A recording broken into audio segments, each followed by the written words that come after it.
Okay, we are officially live. Welcome everyone to another edition of the 4GwQPodcast podcast. This is episode number 189 for November 15th, 2018. We are steadily approaching 200 episodes. Maybe we'll do something fun like we did for episode 100, but who knows? We'll see. Maybe we'll just bring back like a ton of people that have ever been on the podcast and just have a mega podcast or something. But I want to welcome everybody that's already in the chat and everybody that will be listening to this later on. We appreciate your continued support here on this channel and on our other ventures like Twitch and Mixer and all that kind of stuff. And if you're listening on iTunes or Spotify, leave us a review on Google Play Music, that kind of stuff. Please leave us a review because that gets us a little more traction and exposure.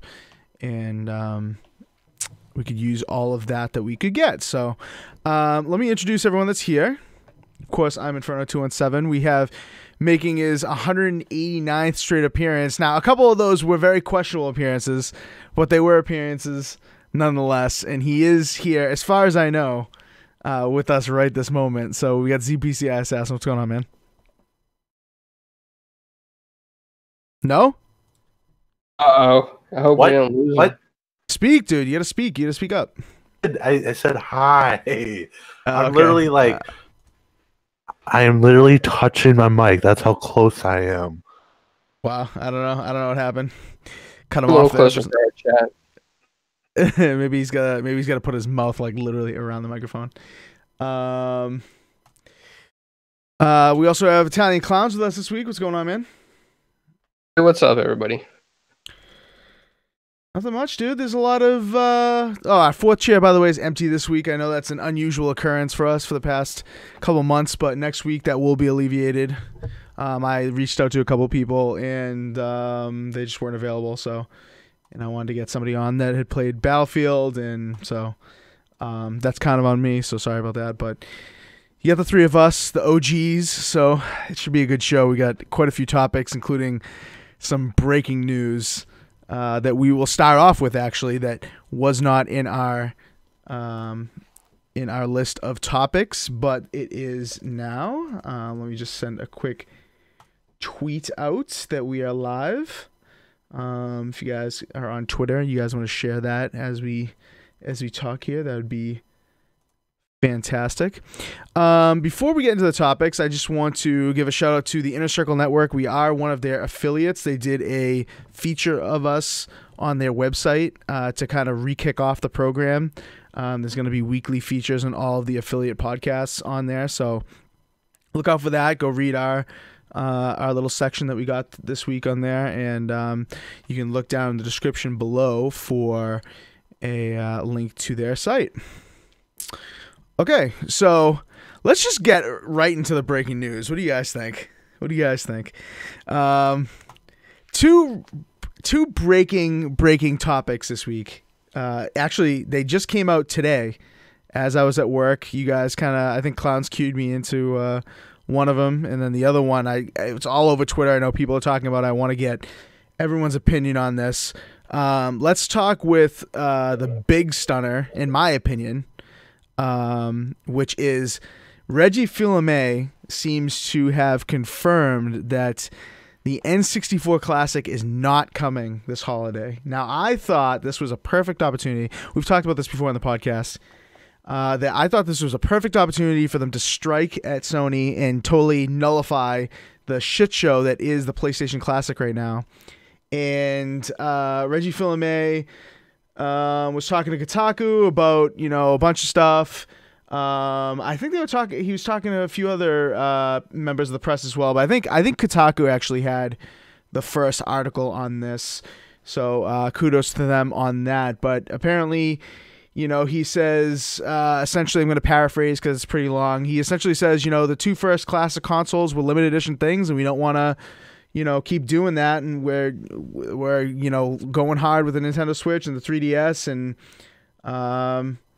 the classic content may make a comeback, but as of right now, they're kind of shelving it, and it's looking like the NES Classic and the SNES Classic is where it's going to end for right now. So What do you guys think about this? I mean, this is some pretty big news. It's totally unexpected by me, and I think it's really, out of the two things we've got listed here, I think it's the bigger surprise, no?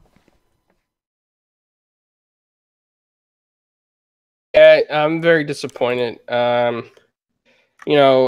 kind of really wanted this N64 Mini, because I never really had a 64. Well, I did, but I just never really played it. I only had GoldenEye, so I kind of missed that whole generation back then. But I want to go back because I hear a lot of people like Smash Brothers, Mario Kart back then on the N64. So I wanted to go back and experience those things. And the fact that they didn't have a Mini coming out now, it kind of makes me a little bit depressed. And I went out and bought an N64, and I went out and bought Mario 64. I'm sad about it. Yeah, I mean, as you guys may have heard last week, we didn't have a podcast because Clownz was on vacation. But while he was gone, like he just said, he bought that N64. And actually, you know what? I encourage other people to do so at this point. I mean, if there's not going to be an N64 Classic as of right now, I mean, and you get that retro. You have that retro itch, if you will, like a lot of people have these days. I would encourage you to go out and grab an N64. I mean, it's not cheap. Clowns, how much, if you don't mind me asking, how much was the one that you grabbed? To be honest with you, I searched around a couple of retro shops, and I found one near Savannah, Georgia, that gave me it for the base model was 60 with no memory expansion. With the memory expansion, it was 75, and it came with the controller, the cords, the AV stuff, and I was able to pick up Mario 64 there for $29 when the average is 50 everywhere else. So I did pretty good. And you'll find a lot of other places down south are selling the N64s for an average of like $50 to $65 with the memory expansion. Mm-hmm. I think that it's better than buying the Mini anyway right now, because the Mini would probably be more expensive when it did come out. Oh, no doubt. No doubt. That thing would have been at least 90. At least. I mean, if you, when we talked about this before, and I thought that Nintendo had a perfect opportunity, I thought they could have come out with an N64 Classic that was a better lineup and maybe $10 cheaper, and they would have run away with this whole classic battle that could have ensued this holiday season. But still, 90 is more money than 75, and you've got the real thing with potentially all the games. I mean, I'm not going to encourage this, but I'm sure people in the chat know, and I'm sure you know, Clowns, that there's flash carts out there that you can swap in a little micro SD card and play some legal ROMs, quote unquote. I'm not going to suggest that, but I mean, you can do stuff like that. You can find yard sale games for cheap for for super cheap, and Goodwill or whatever. Like, you can go anywhere, retro gaming shops, you'll probably pay top dollar. But I mean, shit, I was donating at like a Savers. I donated a ton of stuff to Savers recently, and I saw a bunch of N64 games. I should have bought some. But what were you gonna say, Clowns? And to be honest with you right now, N64 games are kind of like on the dive, like Atari. So you can pick a lot up cheap. But like, I could have picked up all the sports games at this retro store for like $2 a piece, between $2 and $4 a piece. Original cartridges, not reprints or nothing. And like, I mean, the highest N64 game outside of the first party titles was maybe like $15. So if you want to go with the first party titles, those are a lot more. Average usually like 50 to like, I think Zelda can run as high as 200 depending where you go for full box set with box and instructions. But I mean, right now is a perfect time to start picking up N64 games and buy them on the cheap. Mm-hmm. Yeah, absolutely. Absolutely. All right, I'm seeing in the chat really quick before we get to Assassin's take on this. I don't exactly know what you people are referring to in the chat with the UK car boot sales. Is that something I should know, or is that like a meme or something? Is that a real thing? Like, tell me what that is in the chat if you can. But Assassin, what do you think about this? I know this probably impacts you a little bit less than it would impact us, because I know you're not a huge fan of retro stuff, but I'm pretty sure that you were a big fan of N64 at the time. So what do you think about this? Yeah, I wanted a mini N64. Are you gonna cry? Are you gonna cry to your mommy? I'm gonna cry. I just wanted a little N64 with maybe GoldenEye. I had that game. I could have had it for free in the past.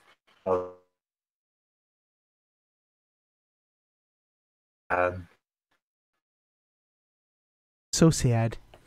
No, I mean, it is sad because I think it would have done really well. Like, I think a lot of today's gamers, you know, I know a lot of today's gamers are older and think of NES Classic and SNES Classic and the Genesis console that's going to be coming out pretty soon. I know they think of those as traditionally like quote unquote retro, but honestly, I think a lot of gamers consider N64 retro, and they look at that, and I mean, I have cousins that are in their like mid-20s that you know, that look at N64 and that was like their retro, you know. So I think there's gonna be a lot of people like Assassin kind of upset about it. But let me see here. It's where people sell stuff from cars. Okay, all right. So I had a feeling it was an official thing, but I wasn't sure. But yeah, so that's the N64 news. I don't think there's really much more to say about that. We'll see in the future. I mean, Reggie Fils Aime did say that, you know, don't rule it out 100%. But for right now, it's not really on their short-term radar, if you will. So the other breaking news today, kind of shocking, but kind of not. I mean, we've been talking about this on the show for a little bit. Clownz has been the doom and gloom guy when it comes to E3, dying a slow death or maybe a quicker death now that this is happening. But Sony is not going to have a presence at E3 2019. So it's been announced to, I think it was during some sort of conference call. I don't know the exact details of this because I saw a few posts on Twitter, but I didn't really look too much into the articles. But it seems from what I've seen that they were talking during a conference call and they said that they're not going to show this off. And then they gave a statement to some of the media and said that as their gamers' experiences are evolving, they're also evolving, and they're not going to go to E3 because they feel like that you know, the next step is moving away from E3 like some other companies have. So Clownz, I know you're doom and glooming on this, so let's go to you first on this thing. What are your impressions on this? Well, first off, it's about damn time that a major company starts pulling out from E3. I think E3 has been the dominant dinosaur in the industry and kind of like, you know, was the powerhouse and put power in the hands of journalists at first, and then it put power in the hands of the influencers. And then after public backlash, because PAX became so popular, they opened the doors to everybody. I mean, it's just time for this dinosaur to set sail and sink their ship, meteors, whatever you want to call it. But it's time for it to go away.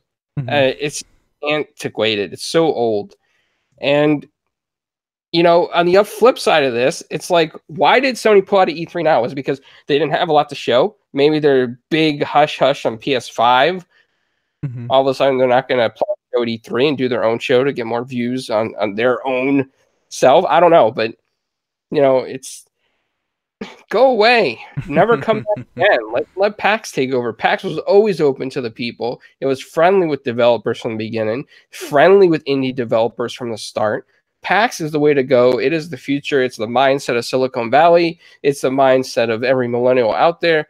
It is the mindset of the future.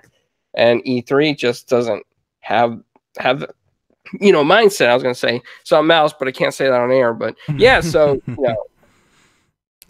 Yeah, you know, I've been to E3 a few times, and I'm not judging by like what you say, Clownz, about PAX being the future. Judging by my experience with both of those cons, I would tend to agree that PAX is the future, and I tend to also agree that you know, that they try to bring in the public to make it, you know, more relevant and not the antiquated dinosaur that it is. And I think maybe it's a little too late. I mean, it's obviously still seen by a lot of people as the mecca of you know, gaming events, journalism events, but obviously, you know, everybody that's in gaming journalism, you know, from around the world, you know, you come together at E3. You know, it's kind of like tradition more so than necessity at this point. Back then, you know, it was necessity because, you know, we had gaming magazines, we didn't have the internet, you know, you couldn't stream all this stuff and all that. I mean, we had the internet, but it was, not used in this capacity because the infrastructure wasn't strong enough and the data speeds weren't strong enough and all that kind of thing. So obviously it had a point in time where it was the event that defined the journalism industry. But at this point, a lot of speculation about not having stuff to show, or speculation about, this spells doom for PlayStation 5 and it's not ready yet, and it's probably not coming now until 2021 or later or whatever. Like, I don't know if I could buy into that, because the writing was on the wall with this thing even before PS5 was a rumor, Like, the PS5 rumors, I feel, were just recently really kicking up, especially about it coming next year or early 2020 or whatever. I feel like those rumors are really fresh. And I hate to say this, but Inferno, I mean, wasn't I one of the first people to say that I think PS5 was going to come out like late 2019? Yes. Early 2020? Yep. That's why I started some of that rumors out there. So yeah, so you contributed to that, and I honestly think that, the ball on that rumor was kind of going slow, because people were like, no, there's no way it's coming out that soon. A lot of naysayers towards you, Clownz, and other people that were kind of like feeding into that rumor a bit. And then all of a sudden, like, it picked up steam because of job postings here and all this other crazy shit. And, now they're going to look at this and be like, oh, why wouldn't they have an E3? They're not going to show a new console. They don't want to show a console at E3, blah, blah, blah. But I honestly don't think that this has anything to do with the stability of Sony. I think it's just... No, not at all. I think the writing's on the wall. EA pulled... I mean, so many people have pulled out of this thing. And like you kind of said, Clownz, to open this up, that... people are pulling out to have their own events so they can have more control and all that kind of stuff. Like, I think that's just what it is. It's cheaper too. They could stream it themselves. They don't have to rent, some big space on a, convention floor that costs a fortune to do, and then ship everything back and forth and all their employees. They could just, if they do an event, they could telecommute or sit on the couch in their own studio and not have to pay a dime for floor space. It's genius these days with the speed of the internet for them to do that. Mm-hmm. Absolutely. Assassin, what say you on Sony skipping E3? Is this doom and gloom, or do you think it's not a big deal? What are your thoughts on it? I feel like this is just a going topic for me, but I'm sad. I liked all the conferences all together, and now they're not. Now I'm sad. Wow, this is literally like the saddest topic ever in the history of 4GwQPodcast. For Assassin, I think two close to home hitting things together in one slide in one combo topic.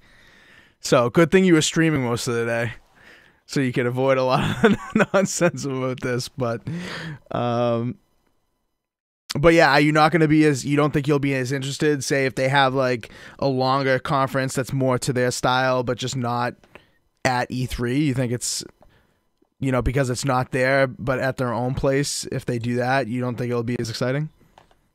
Well, I mean, it'll be exciting, but you go, like, E3 comes around, whatever, and then, you start planning out, like, ooh, Xbox is E3, up at whatever, and get some snacks, and then, then you watch other people's conference, and then you get Sony.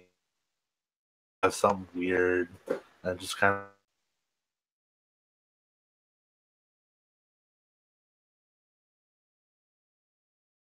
we lose him? I can't hear him. Oh my god. Did you lose me? We lost you for a second there. You get your snacks, finish it up. You're back now. You get your snacks, you sit back down, you watch other people's conferences, and then what? You get Sony's, they do some weird, like, have a lady that sounds like she's gonna throw up or be in a tent. Yeah. Get that.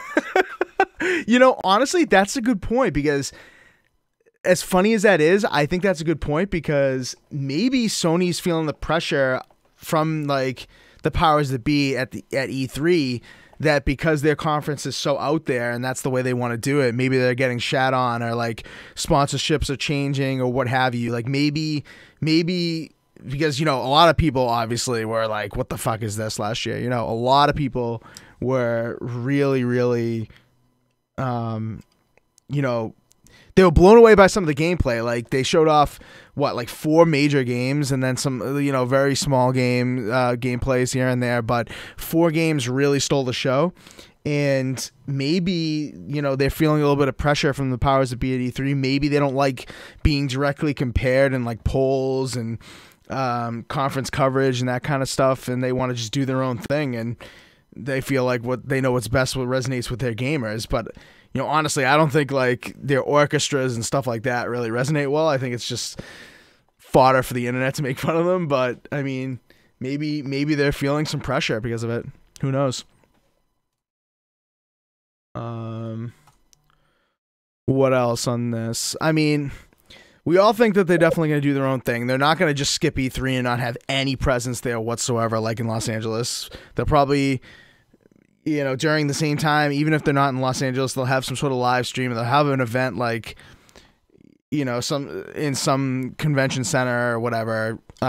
So I don't know why people on Twitter are like, I don't know if people on Twitter are just in denial that, or people in games journalism in general, because there's a lot of stories about this. I wonder, are people just in denial that E3 is coming to a close and that it's like a dinosaur now? I mean, are people...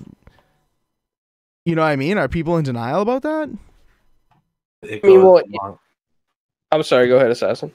It goes along the lines as no one likes change. At least, had these things for many, many, many, many, many years, and having 1 year that they're not there.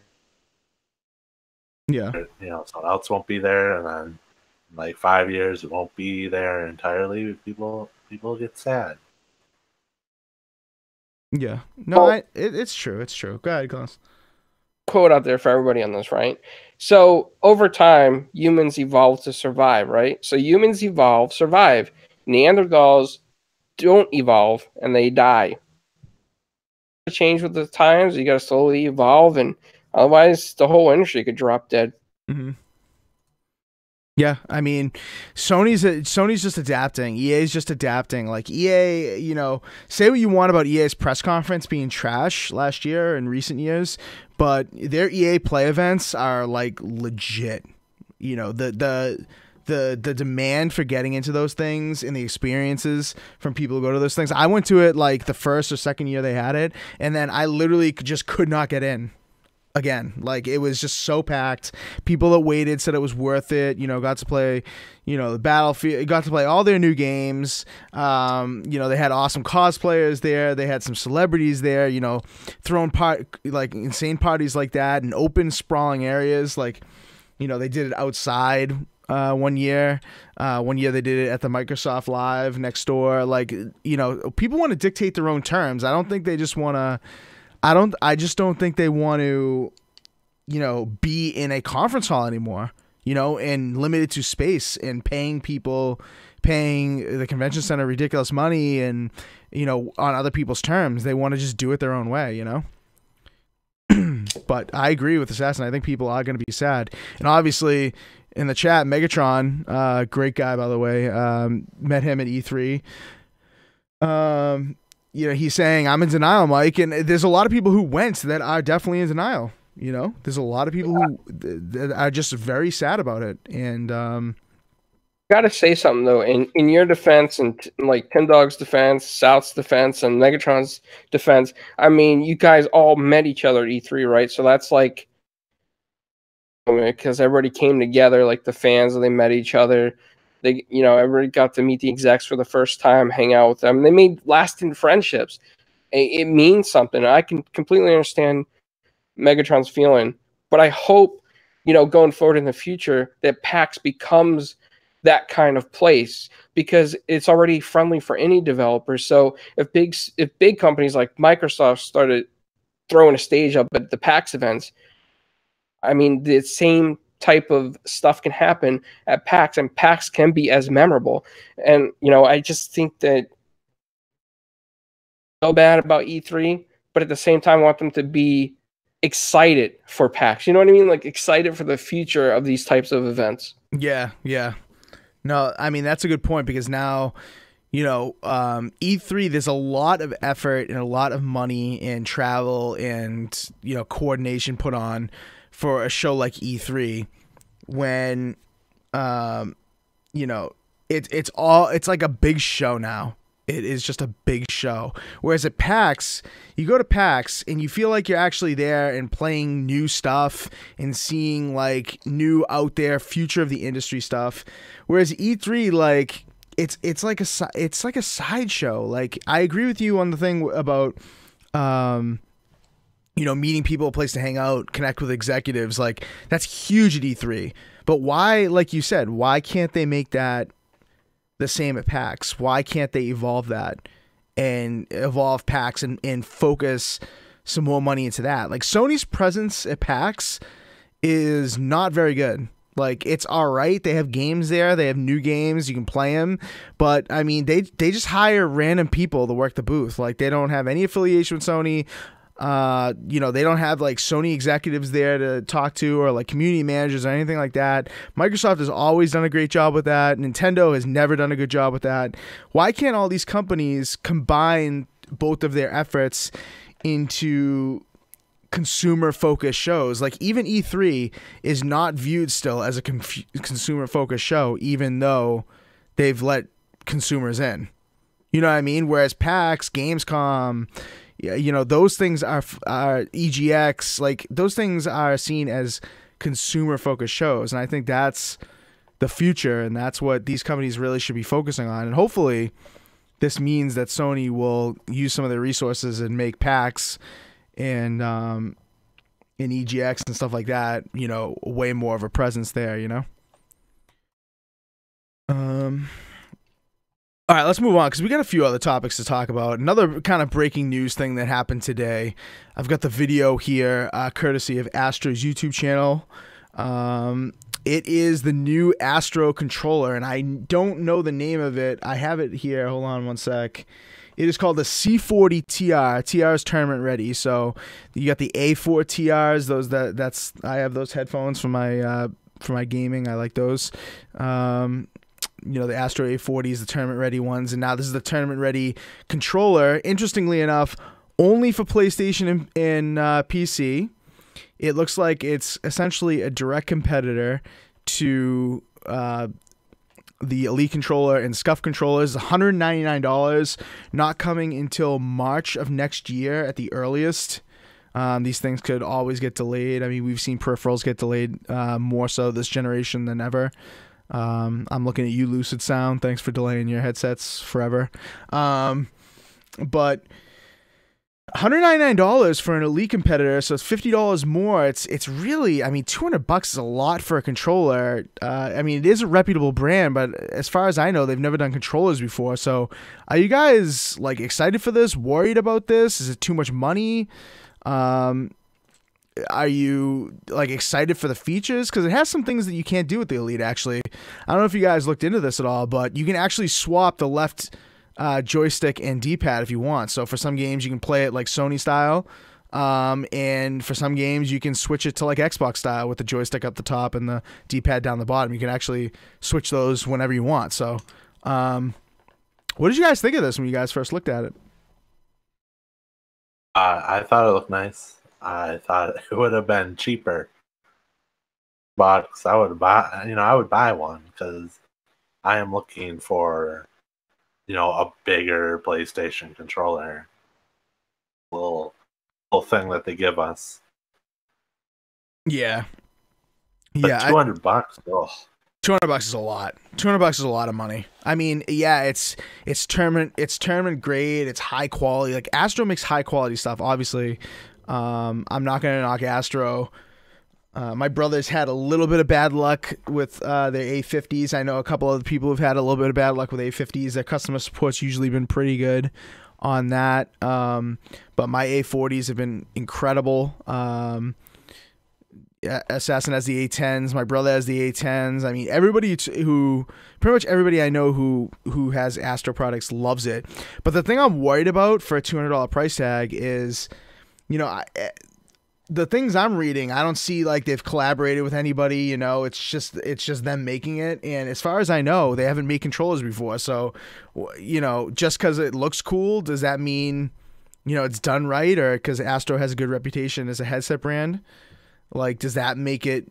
Should I believe in the brand for controllers after that? You know, I don't know. Maybe I'm just, you know, falsely worried here. I'm very worried about it not being as good as it's advertised, you know? Anyone? Clownz, Assassin? No. Assassin, you there? What? Hello? You hear me? He's there. He's there. We've got him. We have him. Clownz, you gonna get one for $200? I'm not a big fan of Astro. Wow. Okay, we have the only Astro naysayer right here. Aim the non-believer. Off with his head. Off with his head. Let me see. Let me see what else we got here. There's some other features that I haven't mentioned. Okay, so on the back, the Elite controllers, as people probably already know, have two paddles. Two sets of paddles. So you have 4 buttons that you can put on the back of your controller for like jumping, ducking, whatever you want. For Gears, when I played through the Gears campaign with Assassin, I used one of the paddles as my roadie run, as A. And that helped me out a little bit with aiming while roadie running. And moving around and stuff like that. So I did that. I thought that was really good. Halo 5, I know a lot of people who use that for jump. So, I mean, those paddles have come in the clutch for a lot of gamers, but this Astro one only has 2 buttons. They call it UL and UR, so it's only 2 programmable buttons underneath. So there's that. It does have a touchpad for the PlayStation. It has wireless and wired modes, so if you want to go all tournament and get the fastest response time, you can plug the thing in. I don't think I missed anything. But anybody in the chat, I know Daz, UK Daz is pretty blown away by the price as well. But let me know in the chat, you guys, what you think of the price in this controller if you guys are interested. March is kind of a long way away, huh? I mean, they kind of announced this pretty far in advance. It looks like you may be able to change the faceplate on it too. But I'm not 100% certain on that. Wireless audio. Yeah, it's a 3.5mm jack. Blah blah blah. 12-hour battery life. That's pretty decent compared to the DualShock 4, to say the least. Yeah, include a travel case. So I mean, it's premium. You know, it's up for pre-order right now. If you wanna pre-order it from a bunch of different outlets. Oh, actually, I lied. It's only you can only pre-order right now through Astro, but it will be soon pre-orderable, if you will, at GameStop, Amazon, Best Buy, and other kind of retailers. So, Shanzu says he'll stick with his Elite. I think that's not a bad idea. But if this looks like the closest thing to the Elite on the PlayStation, which I'm a big fan of. Indie Gamer says price is a bit high in his opinion. Yeah, I mean $199. That's a lot of money. Do you guys know how much Scufs go for usually? I've never bought a Scuf controller. About the same price, depending on what you do with it. Oh yeah, look at that. Actually, you're right on the money, Assassin. The first result that I saw for a Scuf Vantage custom PS4 wired and wireless controller, $199.95. So both the same price, but from a reputable company for controllers. You know, Clownz doesn't like Astro. I like Astro, but I like Astro headphones. So, like, who knows if Astro controllers are going to be the same? I mean, you know, just because you make a headphone doesn't mean you can just make a controller. So, it'll be interesting to see if they've collaborated with anybody on this. You know, but. Okay, the grips are probably better than the Elite, Daz says. Yeah, I mean, that's a given, right? Let me see. Are there actually grips? Yeah, there are little grips. I wonder if those are just plastic or if those are rubber. Interesting thing too is you can use the software on the PC to kind of adjust like the trigger curves and all that kind of stuff. I know you can do that a little bit with the Elite, but this one's looking like it's a little more customizable in terms of that. So that'll be interesting to see. Maybe I'll grab one just to check it out. But anyway, all right. So now we get into the meat and potatoes. What we're going to talk about this evening on the podcast. Battlefield 5's out for Digital Deluxe people. It also was in EA Access Trial and Origin Access Trial as of November 9th. So we've had access for like 5 days prior to 6 days prior to the launch of the Digital Deluxe, and Assassin's been playing the hell out of it. So I'm going to let him invite him to take the floor here on this for a little discussion on the single player and the multiplayer, because I know Assassin's I think you got through the whole single player today, right? Every single war story except the one that's coming out in early December. So yeah, he's gotten through a good amount of this, and I've played a ton of multiplayer. I almost got through. I think I had like 1 hour left on my EA Access trial before this went live. So we've played a good amount. I think Clownz played the beta. I think did you play any of it today, Clownz? I did. Okay, excellent. So we can all contribute on this one. Assassin, I want you to go first though. You've been streaming a ton of it and playing a ton of it. So improvements from the beta. Thoughts on the single player. Anything's really fair game. So, what do you think? I'm going to start with single player. It's a typical DICE single player. It's pretty bad. I mean, the AI is pretty bad. Oh my god, yeah. The single player forces stealth on you quite a bit. I want to say 90, not 99, probably like 80% of it. I mean, you don't have to run stealth, but it kind of gives you the option, but hard for stealth. So it kind of forces you into that stealth. And the AI like cone is really like weird compared to like other games.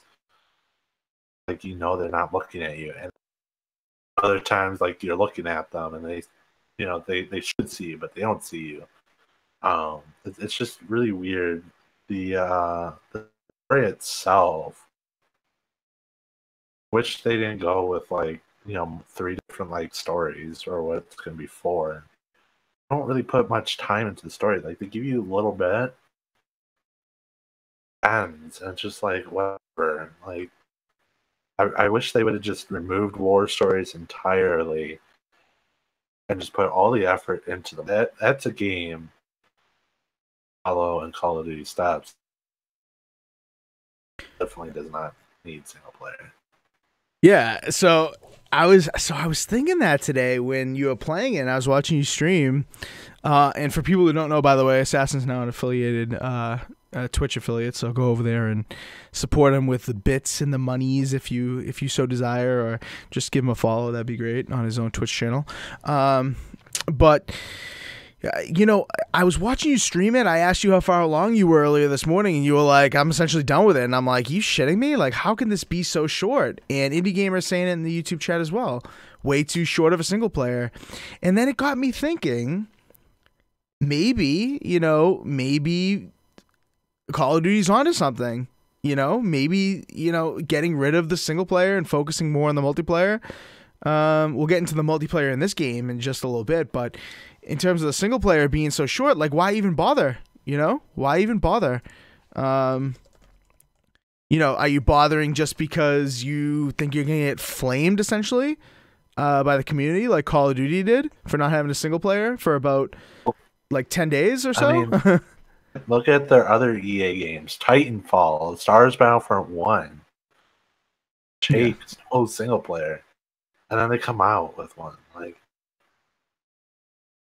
Yeah, but in fairness, Titanfall 2 had an amazing single player. Yeah, and they had background with good single players and stuff. Yeah, Battlefield single players, I think the only one I enjoyed was Battlefield 3, and that still wasn't that great. Yeah, yep. Yep. I mean, they've always gotten a bad rap. I thought this one had the potential to be great. I played the little, the EA Access trial. Loads you in. You go through that little intro prologue area before you get to the menu, kind of like what Battlefield 1 did. If you're familiar with that, then you're certainly familiar with what you'd be experiencing on this game. And then, from everything I've heard, it's just uninspired. AI is dumb. I mean, I saw it in your stream too. I mean, the AI is just straight up dumb. Like it's like the early Call of Duty games where you can just like sneak up on people or run up on people. Like, they're shooting on you at you from a bunker where they have the high ground. And the bunker's made out of like sandbags or whatever. You can run up beside them and, walk right up to them and shoot them in the back and they wouldn't even turn. It's like, what the hell is the point? Like, that's so uninspired. For all the amazing like yelling, I know I've been streaming a bunch of the multiplayer for Battlefield, and when I'm streaming, people are in the chat and they're saying, oh my god, like listen to the audio in this, listen to the screaming, the yelling, the people commenting like in the background and stuff, listen to how like authentic that sounds, whatever. And then you get to the single player and like the authenticity is completely lost because like what should be World War, quote unquote, is literally like guys not paying attention and being able to be snuck up on and stuff. And I saw you, Assassin, like hip firing a machine gun and killing people before they could even like take you down to 50% health. And I'm just like, this kid's literally like walking through spraying and praying and just like going through the motions, Well, those LMGs or HMGs, I should say. HMG, yeah. They had to be hip fired or I had to be prone. So yeah. Yeah, I know, but I mean, like you have them hip fire the bullets, even though like whatever it makes you do that, the bullets are all over the place. Like you feel like that's not even a good option. To me, if I saw myself hip firing like that, I would go prone. But it's like in this story, why even do that? You can just get through it. Like who cares? You just go through the motions and complete the story. Are there even a lot of achievements for this thing? Well, Battlefield 5 in general has like hardly any. I know there's like an achievement to complete every single war story, and then there was the war stories, and I think there was one for each of the difficulties, which I'm not looking forward to hardcore because normal was at parts of just a pain in the butt. With like 2 bullets, you're like almost dead. Yeah. I'm feeling it's gonna be like a bullet and you're dead. Yeah. I mean, you're going to have to play that very stealthily, I feel. And then it's going to be a chore. Like, you're going to feel like it's a chore because the story isn't good, And there was one, I think, for the I don't know. But when you complete all the challenges, the story, and grab all the letters, you do get a melee weapon that you can only get through the single player or the multiplayer. That's cool. Forces you. If you want everything in the multiplayer, it kind of forces you to play it. Well, I mean, that's cool. I don't know if that's worth slogging through like a 4-hour. How long would you say it was to do it all? Oh God, like 5 hours. 5 hours, but there was times because I was going for challenges. If I got spotted, I reverted right back to the last checkpoint. Yeah, there was a lot of times. And there was one part in the first war story solved the second time, and like if it hit you once, you're like dead, and it was so annoying. Mm-hmm. Power just dying to planes because one of the challenges was to hit it with a rocket launcher. So I'm like aiming up trying to kill it, right, over and over again. Oh man, Clownz, you didn't get into the single player at all, did you? No, it looked pretty bad from when I saw Assassin play it. I know, he loves single player campaigns, even if they're not good because it's part of the game and you get stuff. But I was like, why did they even bother sticking this in here? Yeah. Yep. But the good news is that I'll check the Metacritic score as we're talking right now. But the good news is that the multiplayer I think is actually excellent. So on PC we're sitting at an 83. That's not bad. I figured it'd be higher. Xbox it's at 82. And does PlayStation even have a score at this point? I mean, it probably does because it's Digital Deluxe, right? No, it doesn't. It doesn't even have a score on Metacritic. So it looks like people have been reviewing this on PC and Xbox One. So 83, 82, honestly, for a game that has trash single player and the Battle Royale, as you guys are talking about this in the chat, the Battle Royale is not coming till March, so it's kind of an incomplete game for that. To be an 83, I'm actually, kind of impressed, even though I expected it to be higher, but I could have seen people trash it because of those things, and I think the saving grace really is the multiplayer, because honestly, I've been streaming this a ton. I've been having a ton of fun with the multiplayer. I think the maps are great. I think they made awesome improvements since the beta in terms of the bugs, like reviving people was a mess, I think, in the beta. I think that's improved a lot.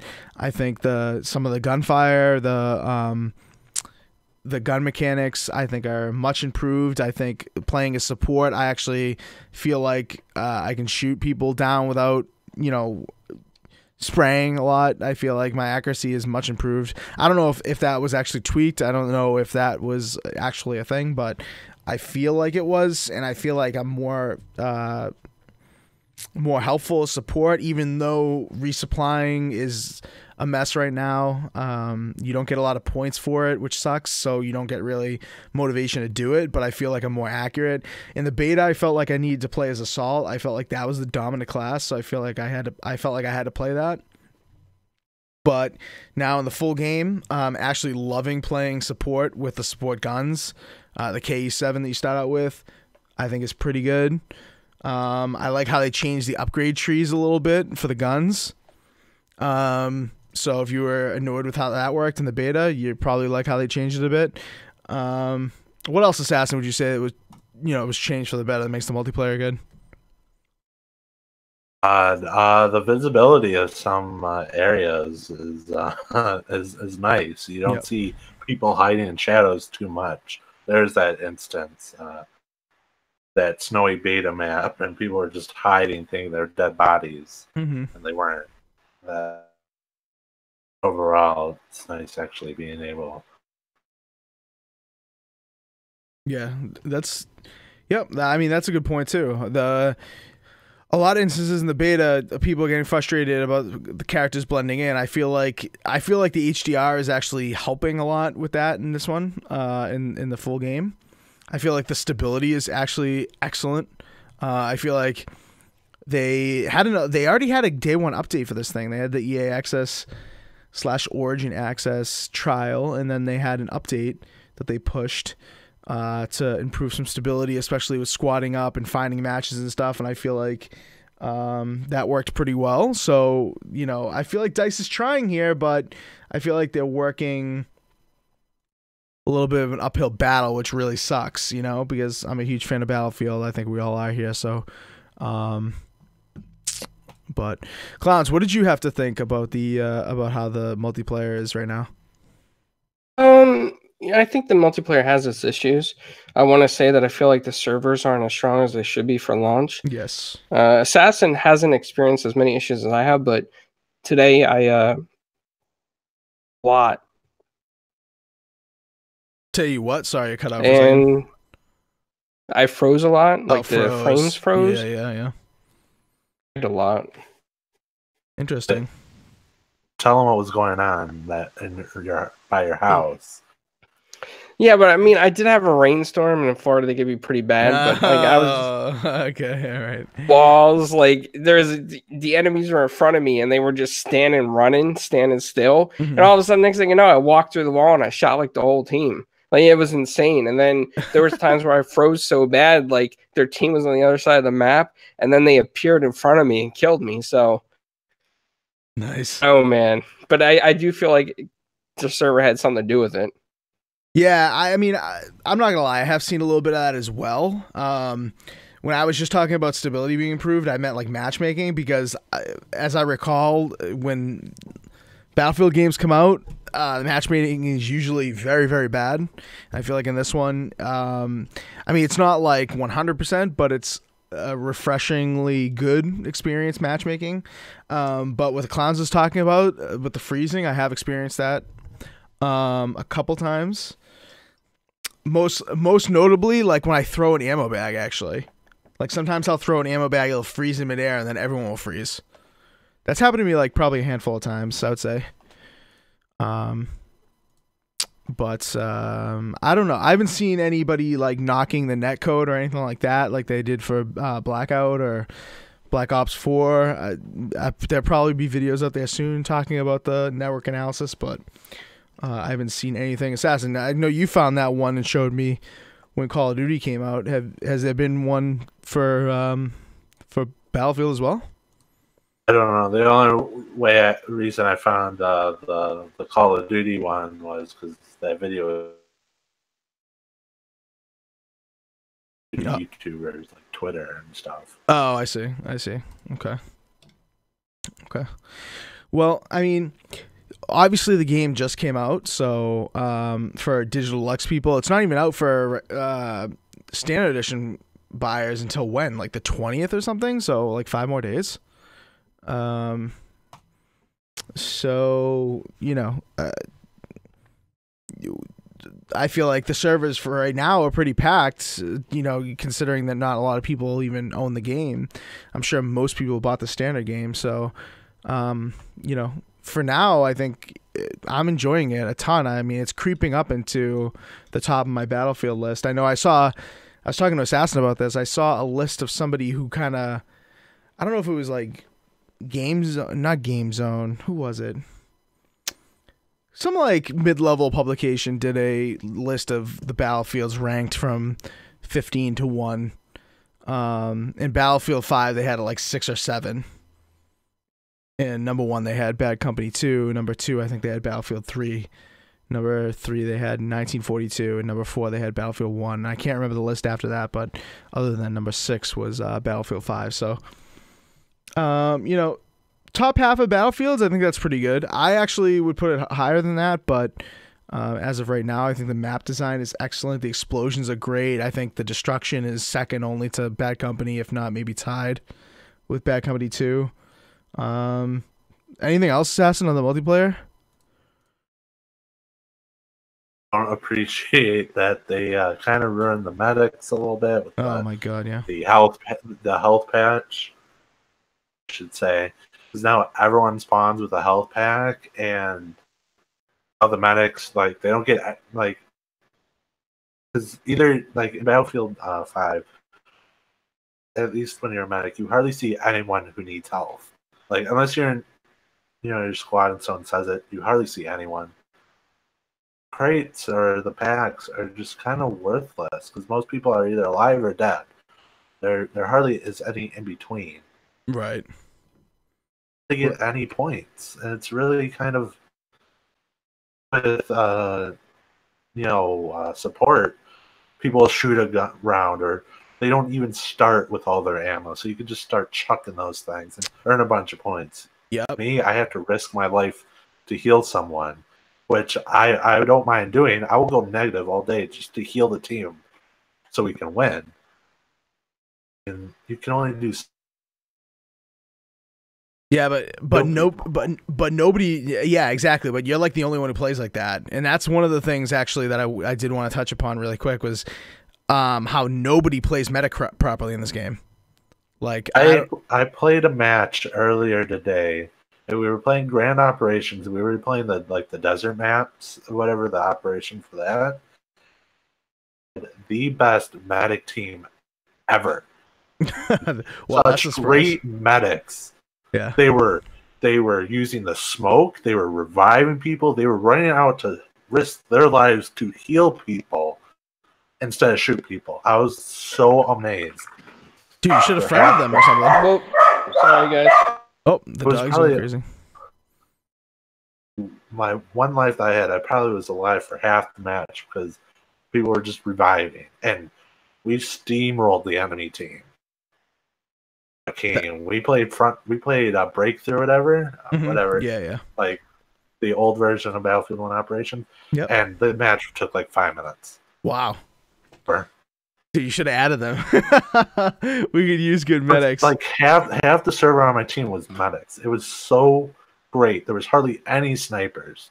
Oh my god, yeah. Everyone plays sniper or assault in this one. I feel sniper and assault like dominant. Sniper, you get so many points for spotting now. I don't know if people are familiar, but Battlefield 5 now you cannot spot unless you're essentially you can't spot. I mean, you can mark locations, but you can't spot enemies and get, the Dorito to follow them and all that. Unless you're recon. So people are abusing that. You're getting a lot of points for that. Whereas with the medic and the support, if you throw the ammo bags or the health bags, you're only getting 10 points unless it's for squad.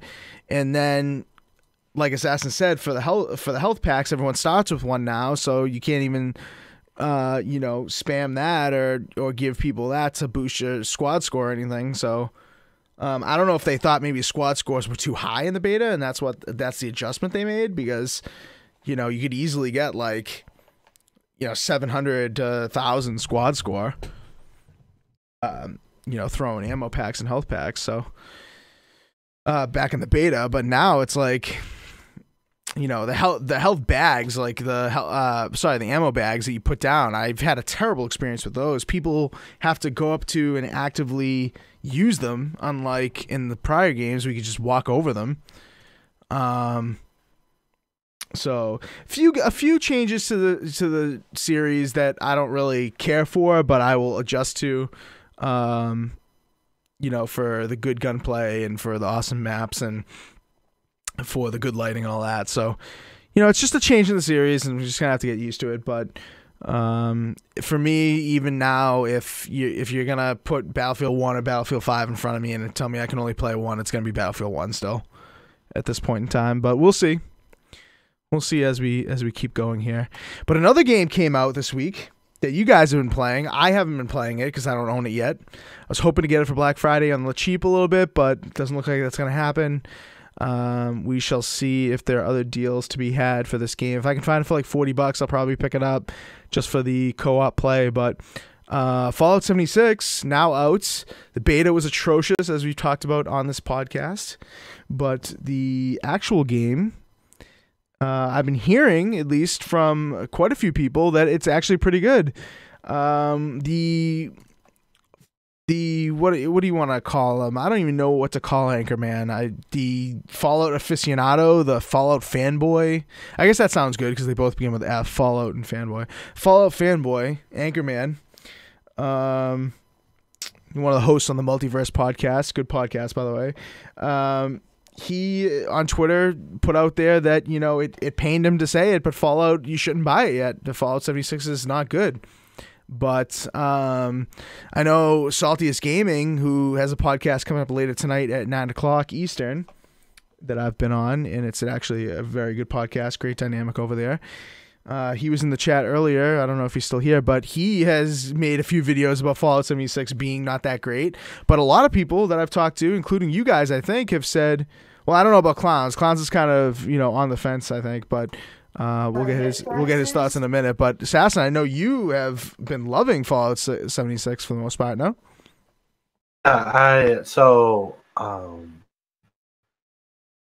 Fallout, like I've always enjoyed like the concept of, people had to go on these vaults, certain vaults, they did things. I totally forgot what they, some of them did. And then, nukes came and everyone and I love that concept. I could never get into the games themselves. Like I played a little Fallout 3. It was like I think I tried to blow up Megaton or whatever because I didn't continue playing. I didn't really enjoy it. Fallout 4, I put like a day or two, probably a day to it. I could still never get really into it. But then Fallout 76, like, I have all these people, with me that I can play with that, can tell me things and learn from them and kind of just, know the, Fallout. Yeah. Having that is like just so nice. I can learn the ropes. I probably won't go back to Fallout 3 or 4 or even try New Vegas. Yeah. Just to have this nice co-op experience into a world that I, seem by is fun. And problem I'm having is that the people I play with, they've been playing these games for a while, and they're way higher level than me. And I just even play it because I'll be going to these areas where they're like, I think I just hit level 8. So these people are like almost 30 or, almost 20. And I'm going to these areas to be and where I don't need to be.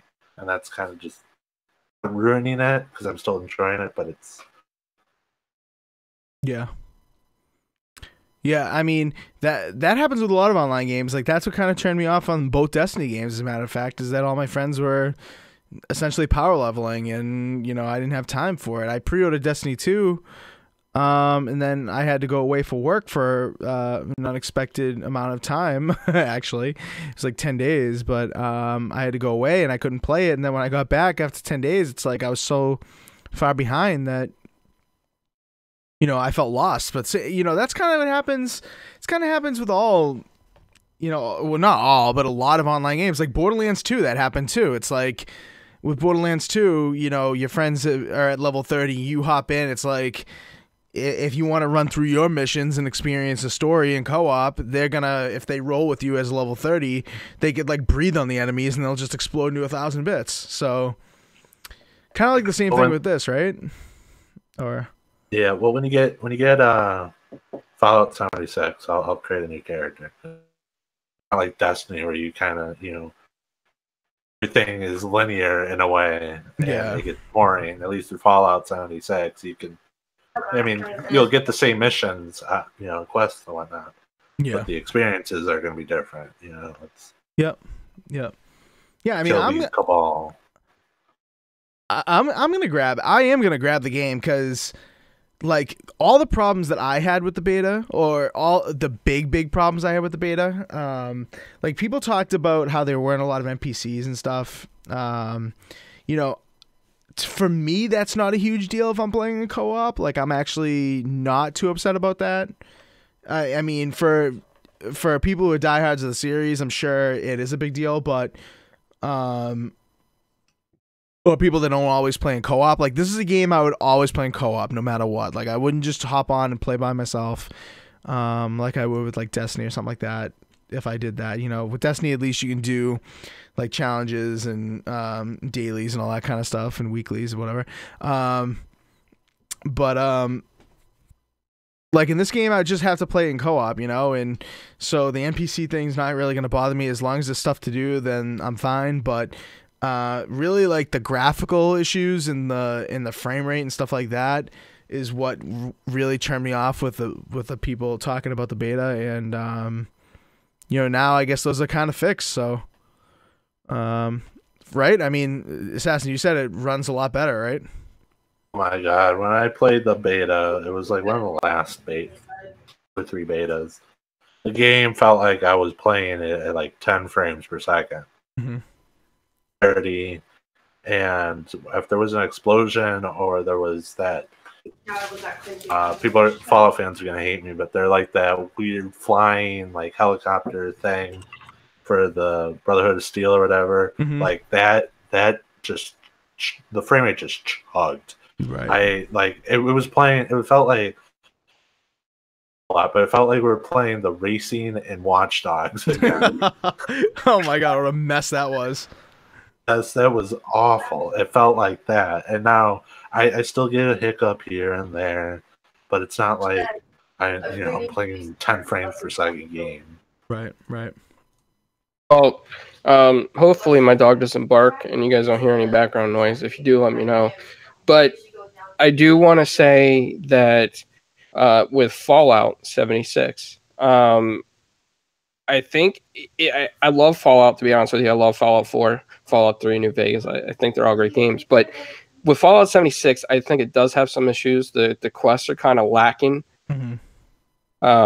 And I think from what Assassin was saying, that he loves to get on there and play with friends. I hate to say this, man, but Fallout 4 was so much better because the quests were so much more in depth, and you actually picked them up from like NPCs. In this one, it's like you go to a machine. Hi, I'm the warden. My guards will kill you. Mm-hmm. And then you go find something else there, and the warden's like, activate my turrets. Mayor was going to cut my budget. Like, I mean, come on. How lackluster can you get? There's like no life in that thing. And Assassin, Yeti, and everybody else that plays together as a group, most of the time they're just like out there like in Fantasyland building bases. Like, we're not actually doing quests. And that because the whole reason for Fallout 76 is to do quests together, not sit there and build bases and use all your resources. I mean, don't get me wrong, bases are cool and it's great to do it, but when you're constantly doing it over and over and over and looking for other people's bases, it's like, what the hell, man? Why don't you just build a puzzle and stare at a map? It's not fun. It's not exciting. I want to get there. I want to get in the action. Imagine if everybody got on Destiny to do a raid and everybody's like staring at the wall like, wow, this wall's great. Yeah, you see the detail? Oh, yeah, there's glimmer everywhere. Yeah, it's great, man. Oh, and watch this. My warlock's going to dance and emote by the wall. So cool. No, it's not cool. Give me bigger quests that people have fun doing. I mean, if people are getting on a Fallout 76 to stare at bases and build bases, then the whole game defeats its own purpose of quest building with friends because it's not there. About that. Stick says it's not Fallout 5, Clowns. It's a new Fallout. Response to that? I mean, no, he's absolutely right. Yeah, it's not like a continuation of Fallout 4. It's, you know, like a pre-sequel with your friends and you go online, but the quest should be better. I mean, the whole idea of the game is like, Bethesda sold me on this, and probably Anchorman too, is like, hey man, get on here with your friends, have fun doing quests, explore the wasteland. And like, I get on there all excited, pop open my soda, ready to play, and it's like, wow, there's a big map with hardly anything. Oh, friends, let's go stare at bases. Oh, tomorrow we'll watch the sunset in the game. Well, admittedly, right? I mean, I'll say this, and I haven't played the game, so I can't really say 100% with certainty. But I will say my perception of the advertisements that they had both at E3 and post E3, that Bethesda did push the base thing a lot. I mean, how much of their coverage at E3, you know, what they presented, and how much of you know, their follow-up videos had to do with you know, building a base and protecting yourself and stuff like that. I feel like that was the huge focus. And maybe that should have been the red flag. Maybe that should have been the red flag, you know? Building a base and protecting yourself, there's right now in the game at the levels we're at, like in the 20s, there's really no need to just build a base and defend yourself because there's hardly anyone else ever popping on the server. And when you do find someone, they're either super under level or super over level because they're obsessed with the game. And nobody really messes with you anyway. So building a base is more like for these events that you want to call where you go like up to a tool shed and it's like, claim this workbench as your own. Touch it once and it is yours, but defend yourself from mirrorlocks from the poison rivers. Like, I mean, come on, man. Like these little creatures like crabs coming up. I got to build this huge base with all these things to defend myself. No, just give me some power armor and some guns and I'll blow them away. I don't need no base for that. Yeah, I think they. I mean, and I would build a base for that, but no. I think they like took the diversity of building in the last game, because wasn't it Fallout 4 that was really the first game to kind of have like really in-depth base building? Yeah, and it was badass too because you could build multiple base sites and like that turrets and all this crazy shit. Yeah. I feel like they thought that maybe was more popular than it actually was, or I mean, it was cool because it was new, maybe, and you know, maybe they thought that was something that they should really focus on. So I got to stress something else out too, because here we go. I get online with Assassin and Yeti last night, right? So Yeti has to get off because he has some things to do. So me and Assassin and this other dude are just standing around, and I'm like, "What do you guys want to do?" The other dude was like off doing his own thing. He's like, "Oh, I got to do this." Okay, so he's off questing by himself. No big deal, right? So I'm on the base that Yeti built with Assassin, and I see Assassin standing at the top of the base. I'm like, "Assassin, what do you want to do?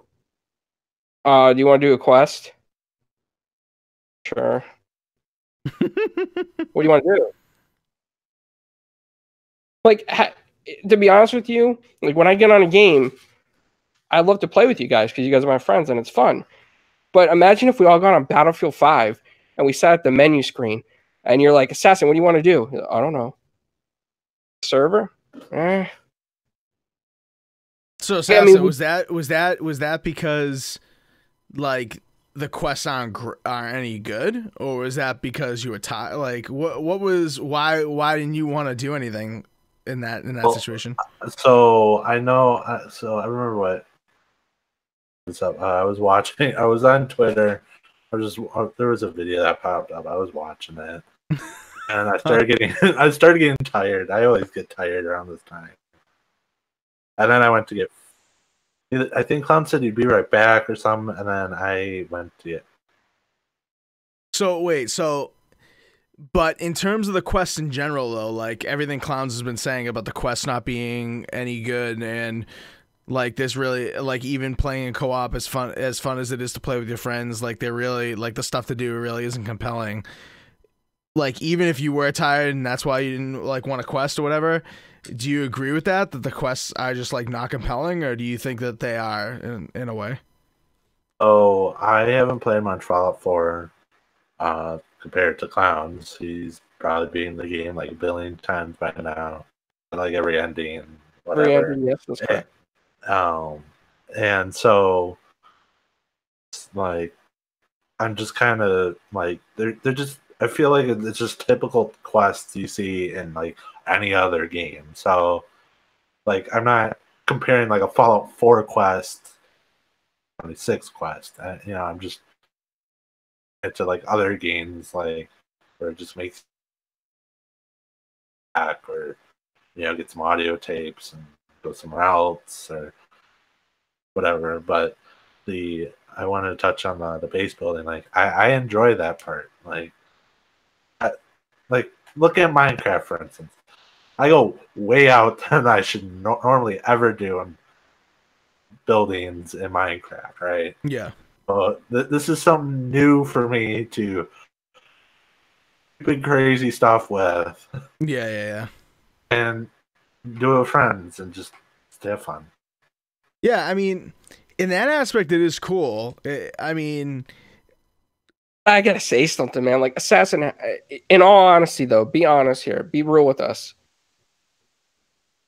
Like doing any of the quests? Like, do they compel you to say, man, I can't wait to do more? Like in Elder Scrolls, remember when we played that at first? We were like going through all the quests like crazy. I mean, you spent hours when it first launched doing some of the quests. But on Fallout 76, it feels like when we get on there together, you're not really into the questing as much. I mean, like maybe that gets to the part where, like, when you're here, Yeti and Aaron are here, which are like triple our level. Doing all these like high level quests, it's like, what can we do? I mean, they're. Oh, see the thing with this.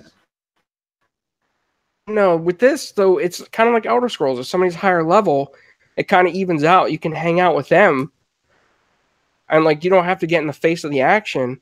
But if you're all together, you're still going to get some XP. So yeah, like I was XP and you can get stuff from the enemies, but it's like, do you rather, be like let's just say like you and me do a quest. We're pretty much the same level. You might be. I think you're probably like a level higher than me.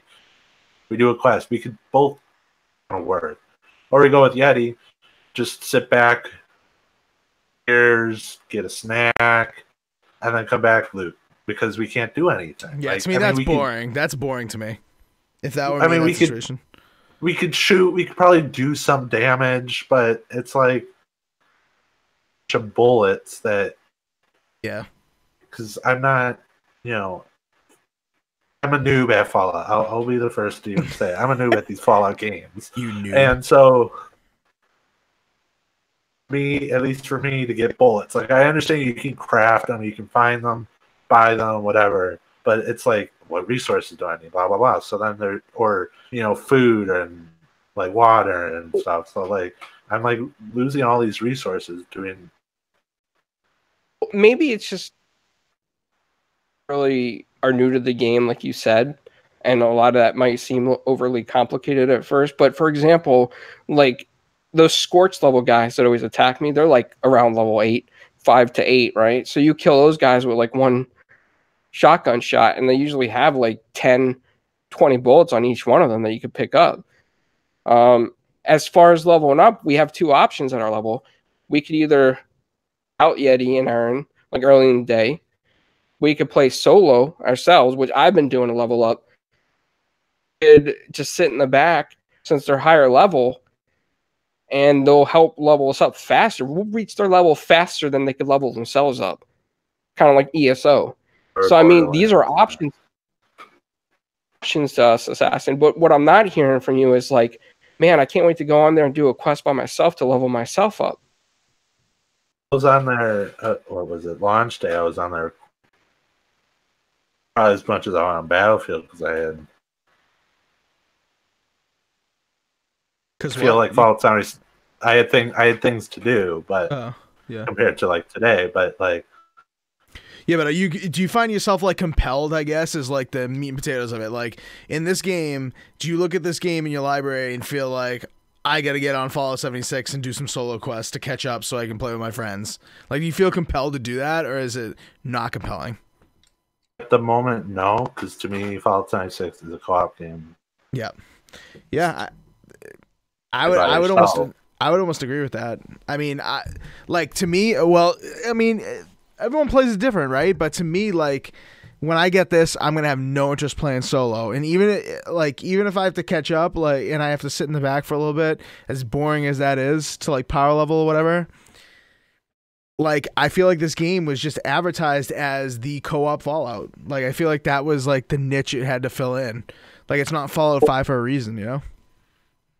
And it kind of failed at that because Assassin's kind of new to the franchise, right? Mm-hmm. And he feels kind of underpowered. And they're not supposed to make you feel that way. They're supposed to make you want to go, hey, let's do quests together. And for new guys like Assassin, they don't feel like that because they don't feel compelled to do these quests or sit in the back and power level. Whereas, like, when we played Elder Scrolls, we would help each other power level a little bit, and it was kind of fun. I mean, we got bored of it, but we did it. And Fallout, we're not doing this. Yeah. I don't know. Maybe Keith Triller in the YouTube chat is saying, you know, wait for, well, I guess for me, because I don't know the game, but wait for a sale, and for people in the chat, wait for a sale when they have tons of DLC and bug fixes and stuff. Like, that's what I'm wondering. Like, what is the DLC going to be like for this game?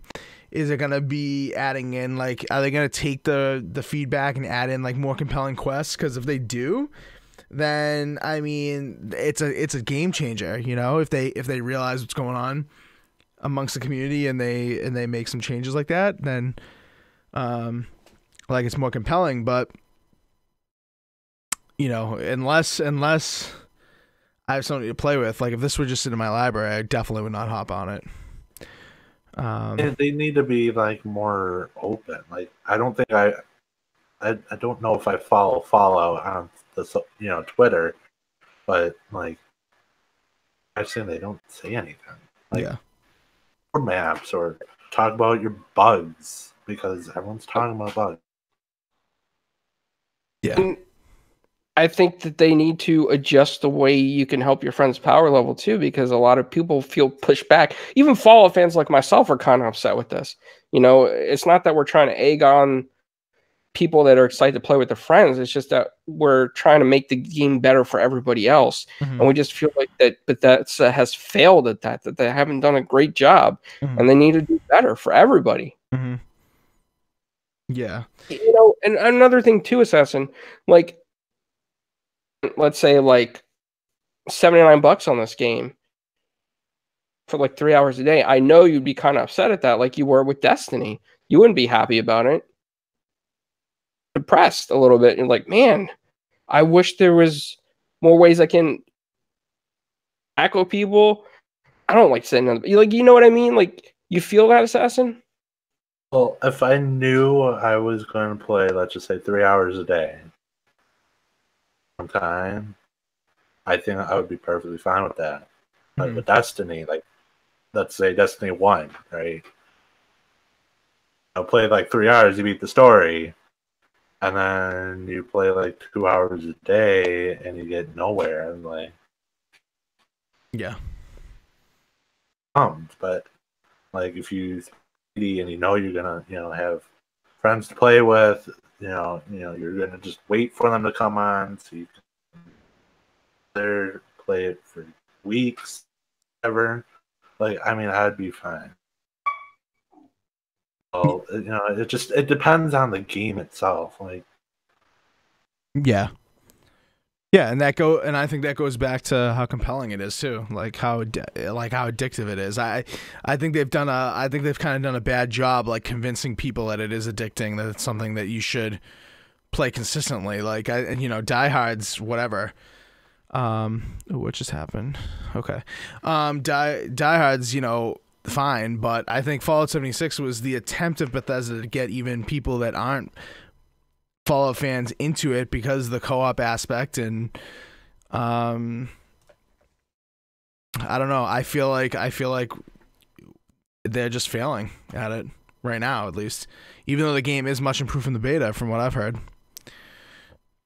at least with how it runs. All right. Well, in the interest of time, we have to move on. But I'm sure we'll talk about Fallout 76 more on the podcast. I mean, like Keith Triller says in the chat, they're supporting this game, quote unquote, forever. Like we've heard that before, right?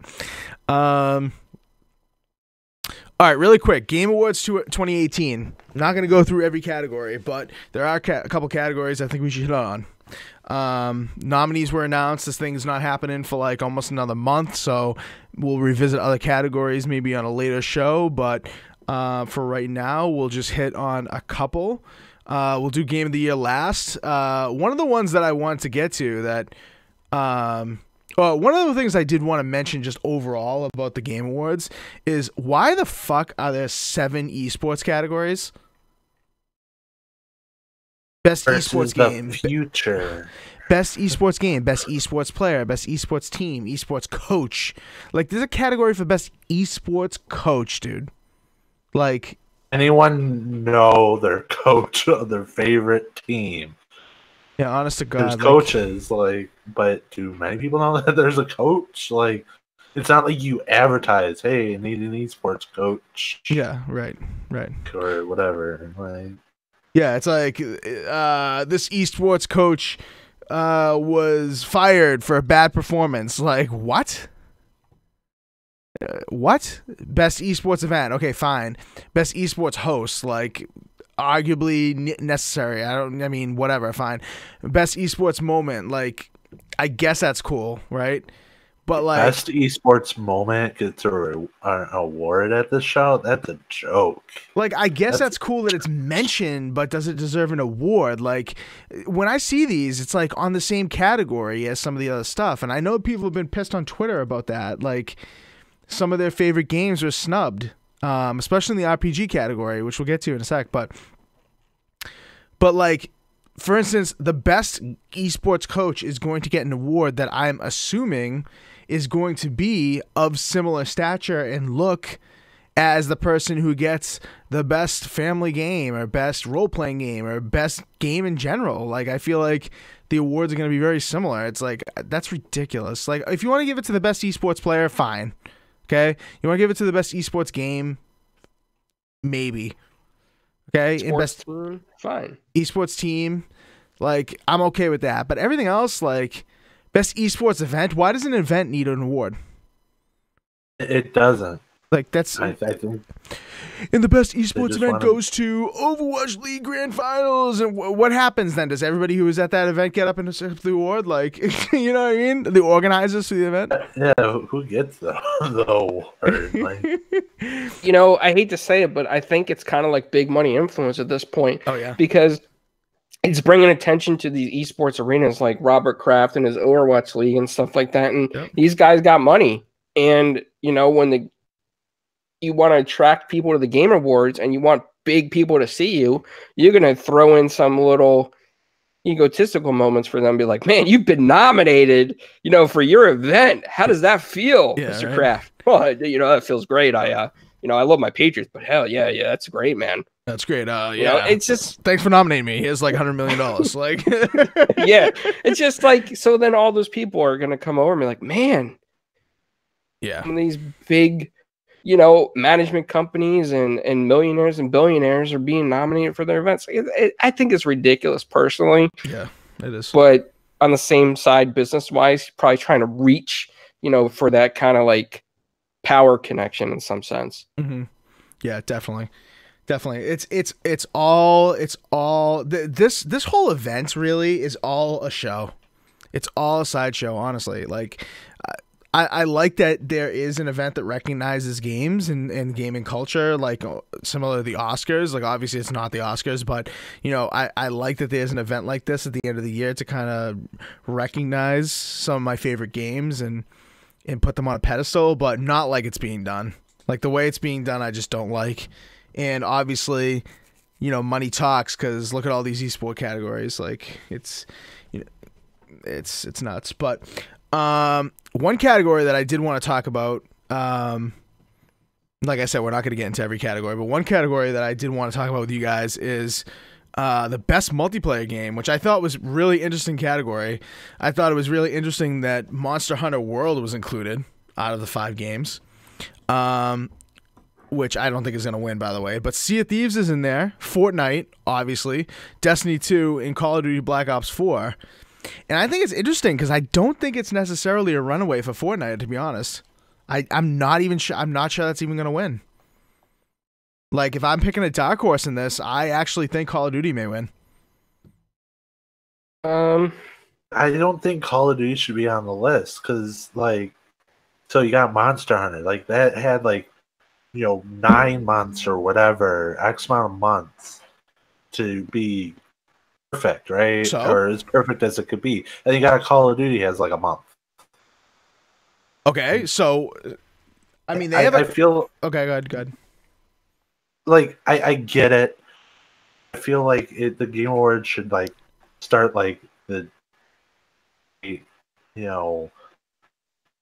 just say October, and then I just have a section of it, not like the whole this year, Yeah, but okay, so then by next year, then they're forgotten. I get what you're saying, yeah. But there's both positive and negatives, but it's to compare because let's just say Call of Duty, it could, or Battlefield, let's just say Battlefield because it's just coming out. It's in the honeymoon phase right now, right? Yeah. So more people are going to vote for it if they like it, but then 2 months, it's gonna, people are like, oh, it's worst. Same thing with Monster Hunter. At least it has that time to actually, really enjoy it, or to get out of that month phase. Okay. Okay, fair enough. That's a very fair point. I will accept that. Me personally, I don't care. I mean, I not that I don't care. Like, I don't want to just be rude, but I think that it's okay because, I think the past has shown that the most recent games don't necessarily win. Like, for instance, Fortnite can totally win. Yeah, and I get that, but I don't know. I feel like games are 2 months before the award show shouldn't be included. And okay, so then the solution is to move the award show to the next year, like, for instance, having January. No, so let's just say September of last year to September or whatever, and just include those that year and just put it in an award show or something. I don't know, but I feel like the first 2 months or the last 2 months before the award show shouldn't be counted. I feel like it's just not fair, to those certain games. Okay, fair enough. So in this instance, then, for this category, then if you don't think Black Ops 4 should be in it, then who do you think wins? Fortnite? What were the games out of all Black Ops 4, Destiny 2, Fortnite, Monster Hunter World, and Sea of Thieves.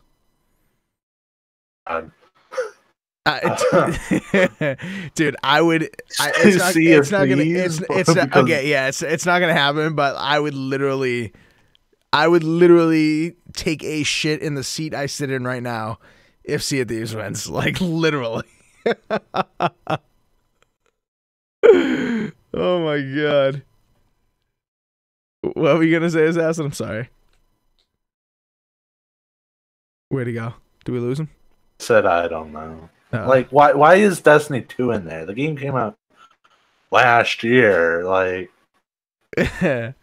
brings my point. Like, it could be on the it should be on the list because it did come out in September. There you go. So there's your winner. Assassin's picking Destiny 2. Everybody. I'm not kidding.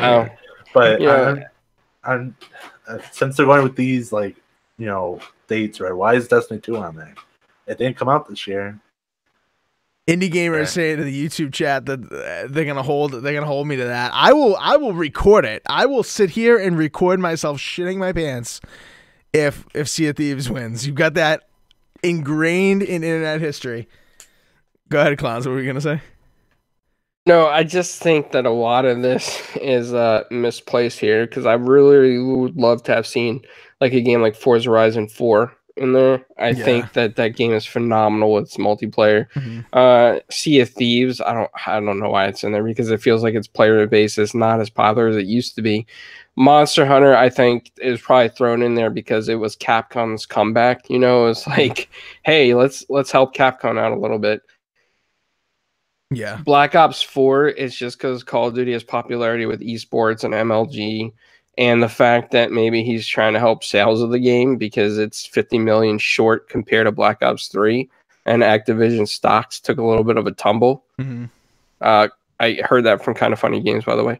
So, yeah, I mean, those are my opinions on why they're on there. Destiny 2, maybe because he's just been great friends with Bungie. It's like, that's another game that's got a lot of backlash against. And Fortnite, hasn't that been out like a while now? So why would it, why That shouldn't be on there now? It should have been on there when it first came out, when it was, its player base was massive. I don't know. It's just, I think some of these are misplaced, man. Honestly, I mean, fair point about the Call of Duty thing, but I think that's a dark horse to win it. I mean, I think obviously you look at this list and you just think, if you just put these in a room, I think that, and you just look at it, don't look at the release dates, just look at it. I think Fortnite probably would run away with this category, but I think it's a very interesting category. I mean, Sea of Thieves is not going to win. That is not going to win, and I don't think Monster Hunter is going to win either. I agree with you, Clowns. I think they were just thrown in for respect. Like, I think the battle really is between Call of Duty and Fortnite, honestly, and we'll see what happens. Best sports and racing game. I've seen a lot of people say that Forza is not going to win this. I think Forza Horizon 4 should run away with this. But other games on the list, huh? The other games for the FIFA 19. Week. So interestingly, FIFA 19 and Pro Evo Soccer are both on the list. So I thought that was pretty interesting. Mario Tennis Aces, not going to win. That game was not as good as it should have been. So I think the battle really is between Forza Horizon 4 and NBA 2K19. And I've seen a lot of people say that 2K19 should win this category. And I don't agree with that. I don't have 2K19, so I mean, I shouldn't talk if I haven't played it really. But at the same time, like Horizon 4 evolved the franchise when you didn't think it could. Like when you thought Forza Horizon 3 was perfect, Forza Horizon 4 took it to another level. And for that, I think it just deserves it for the win there. I mean, yeah, it's a racing game, so that's a little more niche than like a basketball game. And yeah, I know 2K19 broke sales records for the franchise, but how much evolution was really there, to be honest? I think Forza Horizon 4 definitely should win. Why? And racing should be two separate. Yeah, I was just gonna say that a sport, but I mean, it should be. There's a bunch of racing games. What? Give me 5 racing games then. Give me 5 racing games. Doesn't F1 come out every year? So that should just be on there every year. Okay, so F1 always has a slot. Well, I understand there's not as many as sports games, but I mean, you can still have a racing just category. Yeah. Even if... No, I agree. There's enough. Like Crew 2 could be in there, for shits. Mario Kart, if a new Mario Kart comes out, just put it. It's a racing game. So. Yeah, I don't know. It's tough. I think it's tough for racing games to win any of the categories, to be honest. Even sports game. I know last year or 2 years ago, Forza did well in this category. I think didn't they win it 2 years ago? I feel like they did. But I think that's going to be a very interesting category. Indie Gamer says even if there were less in it, it should still have its own category. Interesting. So if it were Onrush, Predator says Onrush, that's a racing game that could be in it. It doesn't have to be like a traditional racing game. It can be, you know, like Onrush, for example. That's not like a traditional racer, so to speak. But yeah, I think that category is gonna be very interesting. I think Forza Horizon is gonna take it, but we shall see. All right, 2 more that I think we should, maybe 3 more, okay? Best role-playing game. I thought this was an extremely... Forza lost to Mario Kart. Did they lose to Mario Kart? It wouldn't surprise me. It is Mario Kart.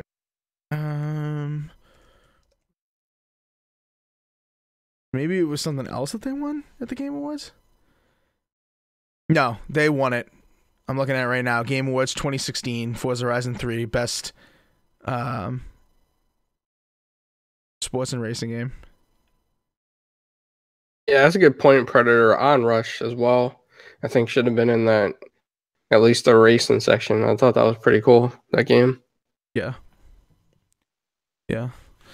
Okay, so best RPG, right? So a couple games snubbed in this list that I thought could have been on. Kingdom Come Deliverance, obviously, I thought that was what received. I thought that could have been on. Obviously, they only picked 5, so some people had to be snubbed. And Assassin, this is where your theory may have its holes because on this list there's no what do you call it? Xenoblade Chronicles 2, which came out at the end of last year and has been forgotten, but was very well received as an RPG, and it was left off the list because it came out so late. It just missed the cutoff last year, and it's not included. So, nah, boo boo, stick your head in doo doo, as they say, right? Are you still there, Assassin? I'm here.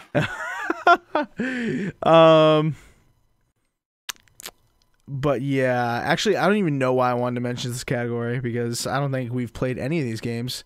Have you guys played any of these games other than Monster Hunter? I played Dragon Quest. Oh, really? Okay. Yeah, that game's pretty good. I like it. I got to go back. I only played like 30 minutes, but it was pretty good. Mm-hmm.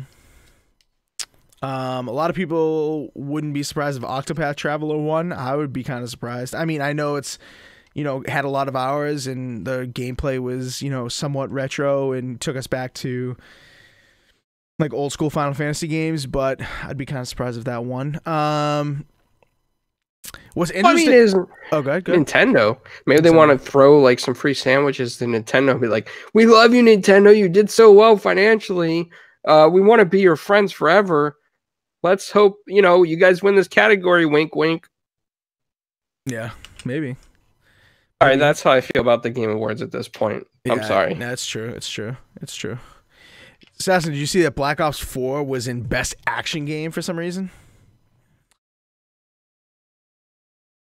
Assassin, you there? Oh, I think we lost Assassin.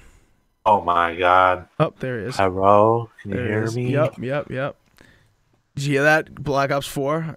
Oh, yeah. Best action game.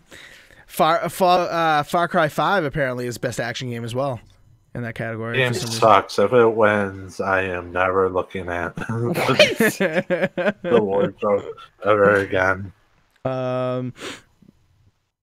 What else? What's kind of interesting actually, before we move off this topic, is Game of the Year. There's a lot of for Game of the Year. There's a lot of similarity between that list and between Best Action Adventure. Apparently, Best Action Game and Best Action Adventure Game are 2 different things. Yeah,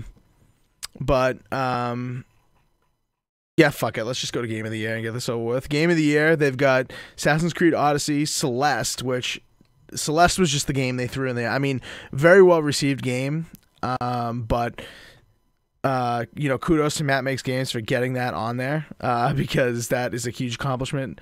But I don't think that has a chance against, like Red Dead Redemption 2, Spider-Man, God of War, even Assassin's Creed Odyssey. Monster Hunter World is up there.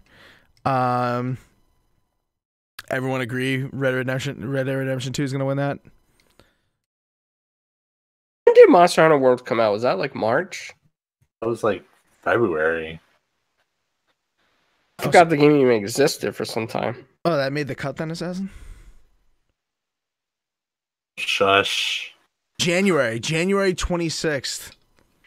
So that was a long time ago. I'm surprised that made the cut.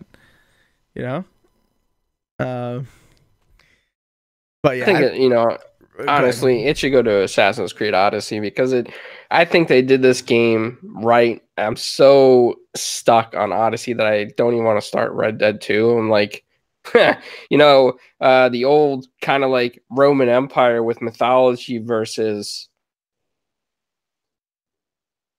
I'd take the Roman Empire. There you go. I mean, Assassin's Creed Odyssey, I think, has a fighting chance.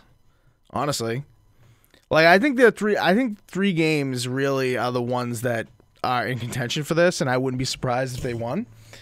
Obviously, Red Dead Redemption 2, which I think is going to win. God of War and Assassin's Creed Odyssey. I wouldn't be surprised if any of those games won.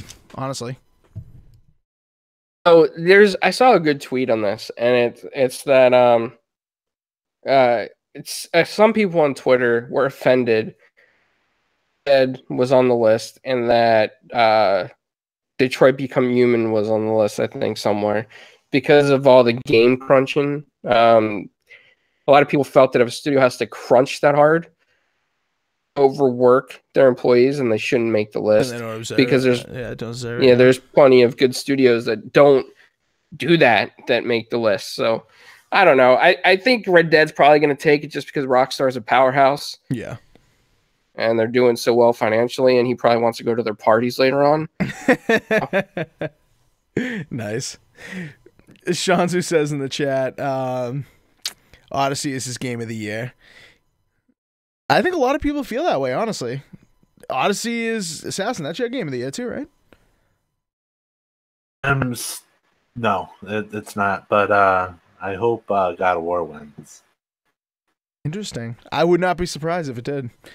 Like, this is the category where half of the nominees could realistically win, and I would literally not bat a what do they say?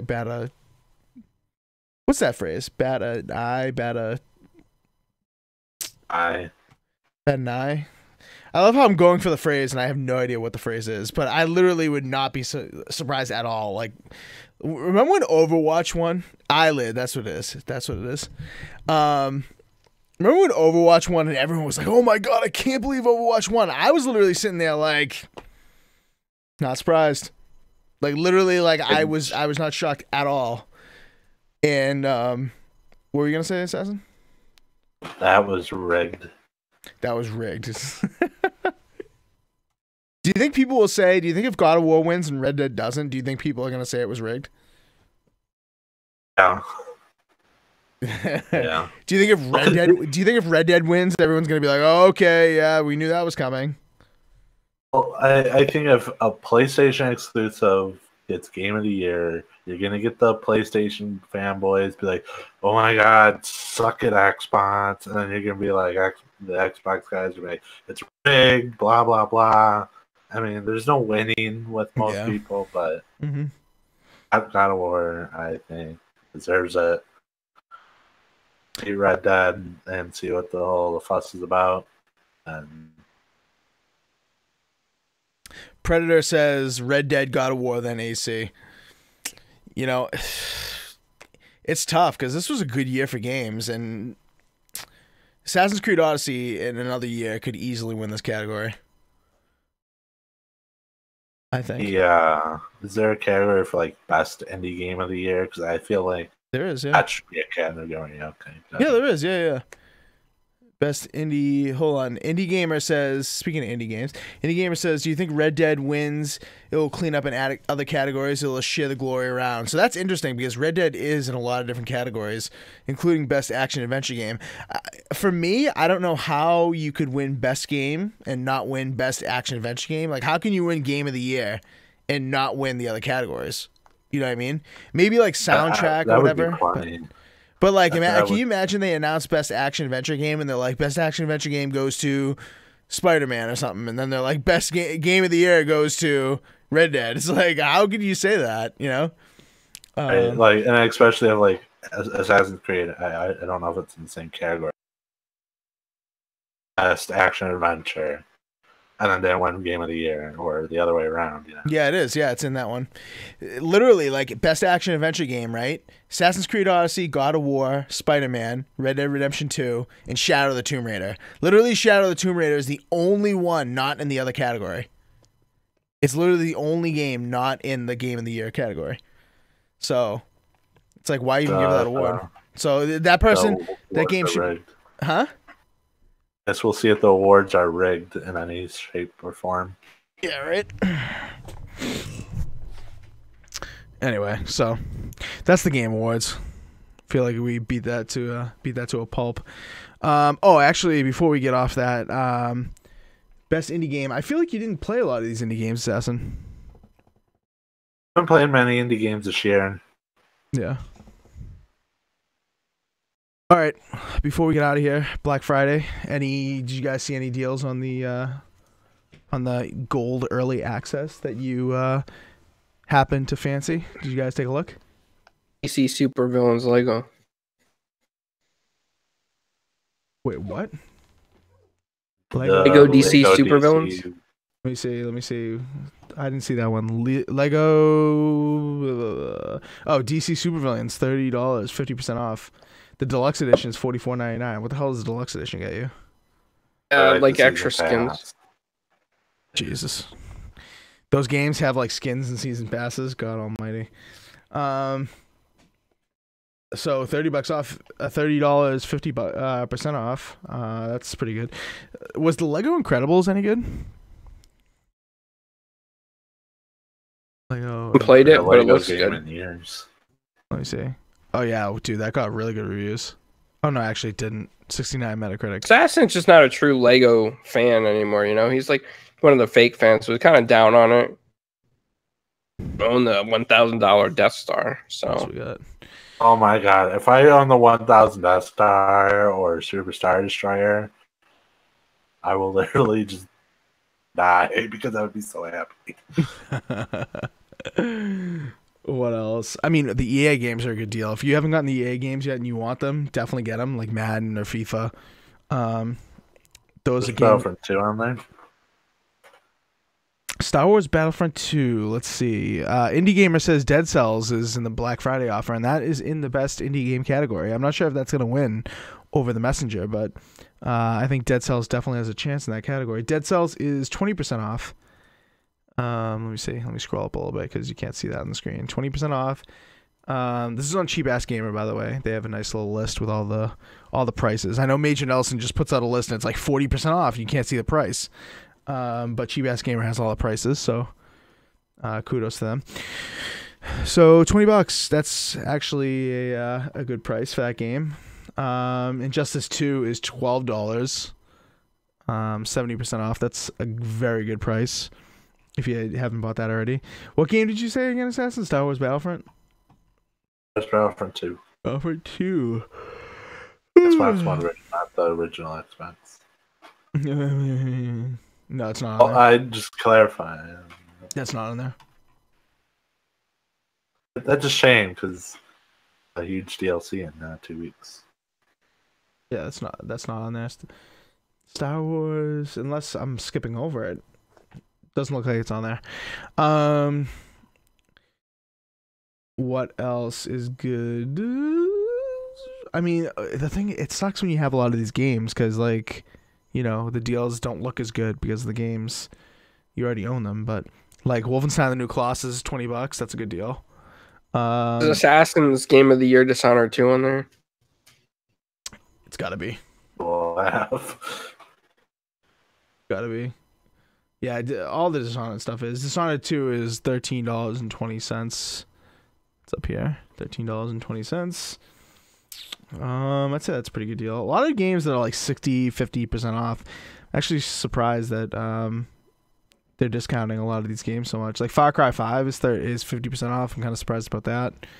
It's a pretty good deal. Pyro in there. Is who? Pyro. What? I can't hear you still. Pyro. You know, the purple dragon. Oh, Spyro. Spyro. No, unfortunately it's not. I know it just came out, but yeah, that would be really nice. I'm looking to get that on some sort of deal at some point. Deals run out 2 days before Daz gets paid. That sucks. It's in early access right now. If you're a gold member, you can access it now, but you have to wait if you're not a gold member until I believe the 18th, which is what, Sunday? Yeah, which is Sunday. But yeah, there's some good deals. I suggest you go to this Cheap Ass Gamer page, this topic, and check out some of these deals because they are actually very good. If you're interested in any of the Lego games, they're all pretty heavily discounted. I mean, GTA 5 obviously pretty heavily discounted. Like, is this the lowest price for GTA 5 ever right here? $19.49. That's pretty low if you don't already have that game. It's not like $50 like it normally yeah, is. Usually when they have it on sale, it's way higher than that, right? Yeah. What else? Cards, or is it just the base game, nothing with it? It's just the base game, but they have it with the shark card and all that stuff too. So, and they have the online and all that stuff. Like the premium online edition, they have that. What else? A lot of great deals. I mean, you're gonna have to look at this list. Call of Duty Black Ops 4 is on sale, even 20% off. Kind of surprised about that. You can actually get that for like $40, I think, at Walmart physically on Black Friday. The Crash Bandicoot Insane Trilogy is $25.99. That's a pretty good deal. Assassin's Creed Odyssey is on sale, $40.19. That's pretty good. But yeah. Oh, Assassin, here we go. Before we get out of here, here's one that you want to get. Ben 10 for $9.90. Ooh, that was a good TV show. I knew it. I knew you loved that TV show. I am disappointed that Nickelodeon's Go-Karts is not in there. Nickelodeon's Go-Karts. Yeah, that's not on there.